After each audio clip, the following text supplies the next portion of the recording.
أعوذ بالله من الشيطان الرجيم. بسم الله الرحمن الرحيم. الله قرضا حسنا فيضاعفه له أضعافا كثيرة والله يقبض ويبسط وإليه ترجعون. الحمد لله رب العالمين والعاقبة للمتقين، الصلاة والسلام على سيد الأنبياء والمرسلين خاتم النبيين محمد وعلى آله وصحبه أجمعين، أما بعد. کل جو آیات تلاوت کی گئی تھی اس میں پچھلی قوم کے ایک واقعے کی طرف اشارہ کر کے اللہ کی راہ میں جان قربان کرنے کی ترغیب دی گئی تھی، اور یہ بتایا گیا تھا کہ زندگی اور موت یہ اللہ تعالیٰ کے قبضہ قدرت میں ہے اور اسی کے حکم سے یہ چیزیں پیش آتی ہیں. اب جو آیت تلاوت کی گئی ہے اس میں اللہ کی راہ میں خرچ کرنے کی ترغیب دی گئی ہے، اس لیے کہ اللہ کی راہ میں جنگ کرنا ہے تو اس کے لیے بھی خرچ کرنے کی ضرورت ہوتی ہے. اور دوسری چیز بزدلی اور کنجوسی، یہ دو صفتیں ہیں جو قوموں کو برباد کرنے والی ہے. تو پچھلی آیات میں بزدلی کے خلاف اللہ کی قدرت اور اس کی طاقت پر یقین کرنے کے لیے کہا گیا. اب جو آیت تلاوت کی گئی ہے اس میں کنجوسی کے خلاف خرچ کرنے کی ترغیب دیتے ہوئے اللہ تعالیٰ کا ارشاد ہے، من ذا الذی، کون ہے وہ شخص، یقرض اللہ قرضا حسنا، جو اللہ کے لیے قرض حسنا دے، فیضاعفہ لہ اضعافا کثیرہ، تو وہ اس کو کئی گنا زیادہ بڑا چڑھا کر پیش کرے. واللہ یقبض ویبسط، اللہ ہی روکنے والا ہے اور پھیلانے والا ہے. وَإِلَيْهِ تُرْجَعُونَ، اور اسی کی طرف تم کو لوٹایا جائے گا. اب یہاں پر دیکھیے کس طرح سے اللہ تعالیٰ نے ترغیب دی.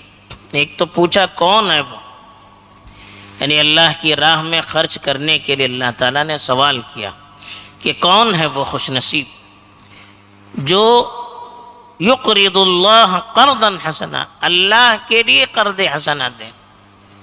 قرض کہتے ہیں وہ مال جو آدمی خرچ کرتا ہے بدلے کی امید میں، کسی کو کوئی مال دیتا ہے اس امید میں کہ وہ اس کو لوٹائے گا.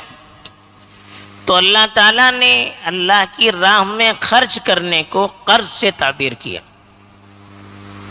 حالانکہ جو مال ہم اللہ کی راہ میں خرچ کرتے ہیں وہ اللہ ہی کا دیا ہوا ہے، ہمارا اپنا مال نہیں ہے، وہ اللہ ہی نے ہمیں عطا کیا ہے.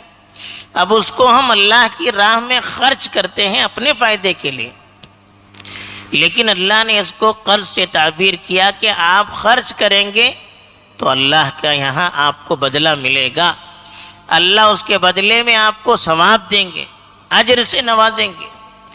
تو اس کو اللہ نے قرض سے تعبیر کیا. تو اس کا مال اسی کی راہ میں خرچ کرنا ہے، پھر بھی اللہ تعالیٰ اس کے بدلے میں ہمیں مرنے کے بعد کئی گنا زیادہ ثواب بڑا چڑھا کر دے گا. اور قرض حسنہ کہا، قرض حسنہ کا مطلب یہ ہوتا ہے ایک تو آدمی اخلاص سے خرچ کرے، دوسرے وہ مال بھی حلال ہو. حرام مال سے خرچ کریں گے اللہ کے یہاں قبول نہیں ہوتا ہے. اور تیسرے کہ خوش دلی سے خرچ کرے، بوجھ سمجھ کر اب خرچ کرنا ہی ہے نا، خرچ کریں گے اس طرح سے نہیں، خوش دلی سے آدمی خرچ کرے. اور چوتھی چیز خرچ کر کے سامنے والے پر احسان نہ جتلاتے ہوں کہ ہم نے فلاں موقع پر تم کو دیا تھا، وہ مال دیا تھا نا، یاد ہے، اس طرح سے سامنے والے پر احسان نہ جتلائیں. تو اس کو قرض حسنہ کہتے ہیں. ایک تو اخلاص کے ساتھ ہو، اور دوسرا حلال مال سے ہو، اور تیسرا خوش دلی سے ہو، اور چوتھا خرچ کر کے سامنے والے پر احسان نہ جتلائیں. تو اس طرح سے اگر کوئی اللہ کی راہ میں خرچ کرے گا تو اللہ تعالیٰ کہتے ہیں کہ فیضاعفہ لہ، ضاعف یضاعف کے معنی دگنا کرنا، بڑھانا، اضعافاً کثیرا یعنی کئی گنا زیادہ اللہ تعالیٰ اس مال کو بڑھاتے ہیں۔ 1 روپیہ اللہ کی راہ میں خرچ کریں گے تو 10 کا ملنا تو یقینی ہے۔ الحسنۃ عشرۃ امثالها من جاء بالحسنۃ فلہ 10 امثالها۔ اللہ نے کہا کہ جو ایک نیکی لے آئے گا اس کو 10 گنا زیادہ ثواب ملے گا، لیکن اللہ کی راہ میں اگر اخلاص زیادہ ہوگا تو 700 گنا بھی اللہ تعالیٰ اس کو بڑھاتے ہیں۔ کمثل حبۃ انبتت 7 سنابل فی کل سنبلۃ 100 حبہ کا، اس شخص کی طرح جو ایک دانہ بوتا ہے تو پھر اس دانے سے 7 کونپلیں نکلتی ہے، ہر کونپل میں 100 دانے نکلتے ہیں تو 700 دانے ہو جاتے ہیں۔ تو 1 روپیہ خرچ کرنا اللہ کی راہ میں 700 گنا اللہ زیادہ بڑھا دیتے ہیں۔ پھر اللہ جسے چاہتے ہیں اخلاص کی بنیاد پر اور بھی اس میں اضافہ کرتے ہیں۔ تو یہاں پر اللہ تعالیٰ نے کوئی تعین نہیں کی، کہا کہ اضعافاً کثیرہ، کئی گنا اللہ اس کو بڑھاتے ہیں جو ہم اللہ کی راہ میں خرچ کرتے ہیں۔ پھر اللہ تعالیٰ نے بندوں سے کہا کہ مال کا گھٹنا بڑھنا یہ اللہ کی طرف سے ہوتا ہے۔ آپ یہ نہ سمجھے کہ ہم مال خرچ کریں گے مال ہمارا گھٹ جائے گا، کم ہو جائے گا، روکے رکھیں گے تو مال بڑھے گا، ایسا نہیں ہے۔ واللہ یقبض ویبسط، اللہ تعالیٰ مال کو روکتا ہے اور اللہ تعالیٰ مال کو پھیلاتا ہے، یعنی جس کو مال زیادہ ملتا ہے وہ بھی اللہ کے حکم سے، مال کسی کو کم ملتا ہے وہ بھی اللہ کے حکم سے، جو بھی ہوتا ہے وہ اللہ کے فیصلے سے ہوتا ہے۔ ہمارے خرچ کرنے سے کوئی مال گھٹے گا نہیں، روکے رکھنے سے مال بڑھے گا نہیں، ہماری محنت کرنے سے زیادہ دولت ملے گی، محنت کم کریں گے دولت کم ملے گی، ایسا کوئی ضروری نہیں ہے۔